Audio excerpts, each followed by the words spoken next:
We arrived at a fancy restaurant, and I entered it with a smirk on my face, shaking my head slightly and thinking to myself, money does open doors. How many self-important, pretentious pricks failed to get a dinner reservation here? It amused me to no end for some reason, especially when I saw this grand hall cleared of its content, with the exception of a single table for two and chairs to accompany it. Yeah, someone's idea of a joke is going a tad too far. The only grander thing at this point was the impressive number of gorillas assembled in this hall. Is this a royal procession, where I can find a Monkey King around here? Perhaps my guest's name is Jane, and I'm being cast for the role of Tarzan. Movies, huh? I always wanted to be. And then it clicked. That shitty habit of mine, my penchant to revel in absurdities, was glaring at me. Amused, sure. Intrigued, definitely, with this little game of hers. But my mood soured after I took in the measure of the men surrounding us in this hall. These were no pups. These were battle-hardened operators. The scars on their faces and the look in their eyes spoke volumes. Those were eyes akin to my brother's. I clenched my teeth instinctively, preparing for confrontation. "So speak, woman. What the hell is going on?" I told her. "How rude. What about our date? After all this effort, you're still just a damn brute," she said. "Cut the crap. I'm done with your games. It's not funny anymore," I answered. The stranger obliged, glancing at one of the bodyguards. Moments later, the man handed her a case file. She took a slight pause, her expression showing unease and uncertainty. Afterward, she dropped the case file onto the table and said, "Sit. My name is Sarah, and you, Mr. Allard, are no fun at all," she delivered in a cold, emotionless tone and continued. "Luke Allard, real identity unknown, age unknown, last held rank. Captain, with no personal information available. What we do have is the supposed date of your enlistment, along with some of your records from your time there. Served under General Nicholas Foster. Your rapid rise in ranks can only be matched by your demotions, and yet you managed to reach the rank of Lieutenant Colonel." She pauses, her expression briefly showing resignation. She rubs her fingers into her forehead, takes a deep breath, and continues. "But this doesn't make sense. You don't make any sense." "Demoted twice. First for lack of respect to a superior officer, and the second for insubordination and assault. No court-martial. You walk scot-free, only with a demotion and leave service. Recruited as a black ops operative doing heaven knows what, and 4 years later you vanish, and then General Foster ensures that no one would bother you. If he was a bright light, influential and respected, then that makes you a ghost," she stated matter-of-factly. "The majority of your mission reports are missing, and the few we managed to obtain are redacted beyond recognition. If not for Nicholas, you would still be a ghost. We've gone through a lot of trouble to acquire these fragments of limited intel, and even more trying to locate you.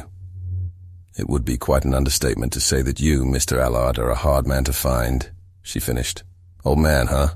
Well, that explains a lot," I said. "That geezer is even madder than I am. Shitty old man, you and your stupid jokes. It's time to grow up already." Sarah saw Luke smiling, and all the hostility he felt toward her subsided. "What do you want from me?" I asked. "Just so you know, I'm not buying whatever you're selling. Skip that part already and tell me, how's the old man doing?" Even with the change in Luke's demeanor, Sarah remained as cold as before. "Unfortunately, I can't tell you about that," Sarah said. "First, I'm not acquainted with the man." She made a slight pause before continuing, then said, "The second, General Nicholas Foster, is dead." "Old man dead? Stop screwing around," he said with a smile, seemingly unfazed by the news. It was as if he hadn't heard the message or was outright rejecting its reality. "I'm sorry for your loss," she said, with a voice void of emotions. "She's sorry for my loss? That's just brilliant," he remarked with an undeniable mocking tone in his voice. The following words came one by one with short intervals of pause in between, delivered with a monotone voice. "What happened to the old man?" Sarah knew that Luke would get furious with her answer, but she proceeded nonetheless. I'm sorry for your loss, but that's classified." Unlike before, this was delivered with a touch of softness in her voice. Luke simply repeated again, "What happened to the old man?" "I will not repeat myself again." "That's classified," she said, prepared to receive a lash of emotional outburst. To her surprise, however, she saw the man sitting there, composed, with a slight grin on his face. "Classified?" He suddenly yawned after the question and began stretching his hands, as if he had just woken up from slumber. "Well, fuck this," he continued nonchalantly. "I'm going back to bed, woman. You can play those silly games yourself." As he was getting up to leave, Sarah stated matter-of-factly, "If you leave now, you'll never know what happened to him," she warned. "To tell you the truth, all of this charade was his idea. He wrote, 'That one has very low interest in anything in this life and can't take a joke, but still, seek him out if something were to happen to me. I can't reveal more before you agree to come with us. We're in a dire situation, and you were the one that man chose.'" "Me?" Luke chuckled slightly. "Chose for what?" he asked, his voice filled with surprise, as though he were the most incapable man ever. "To take over the project he was in charge of," Sarah stated. "So you won't tell me anything about the old man if I decline?" "No," she replied. "And why do you think I won't leave after I get what I need?" Luke asked. "He wrote that you would never betray his trust, that we can count on you to carry out his duties." Luke leaned back in his chair and muttered quietly, "Fuck this, screw you, geezer.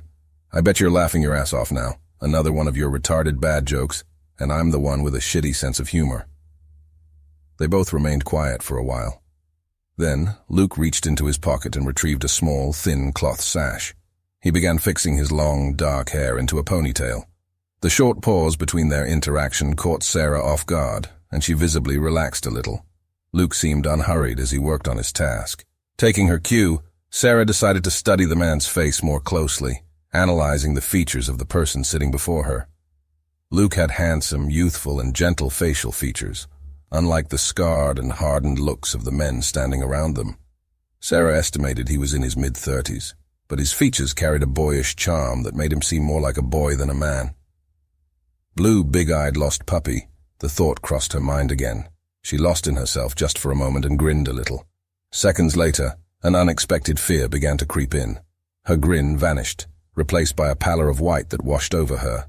Sarah's gaze remained fixed on the person's eyes sitting before her. All traces of his playful, gentle demeanor were gone. He cocked his head right in a mechanical fashion, staring at her, or rather through her, with an intensely focused gaze. And that smile, it was what terrified her. Throughout her career, Sarah had interrogated countless operators, ruthless killers, and terrorists. She had interviewed butchers and psychopaths in psych wards and prisons. She had witnessed people switch gears many times and had received her fair share of cold, warning, deadly looks. But this was unlike anything she had seen before. He seemed thrilled, his jaw clenched, and he was on the brink of trembling with anticipation. Doubt had evaporated. This man was a ruthless, calculating killer. No, his face, that smile. It didn't resemble that of a man. It was the visage of a hunting beast, prepared to gorge on its prey. Suddenly, Luke broke the silence. "Okay, old man, let's do this one last time." He closed his eyes, took a pause, and scratched his left eyebrow. Moments later, he opened them, revealing his boyish, playful smile once more, as if nothing had transpired, as if this were all but an illusion. Luke reached into his pocket again, retrieved a card from his wallet, and handed it to her. The card was from a bar named Bigfoot's. 9 p.m., wait for me there. Don't come early or late. After uttering these words, he rose from his seat and departed. As the fear began to subside, Sarah recollected the last written words of Nicholas Foster. "It's time to wake him up from slumber. It's time to bring my little beast home."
everything is gonna be alright. That's what you said to me. You knew it was a lie.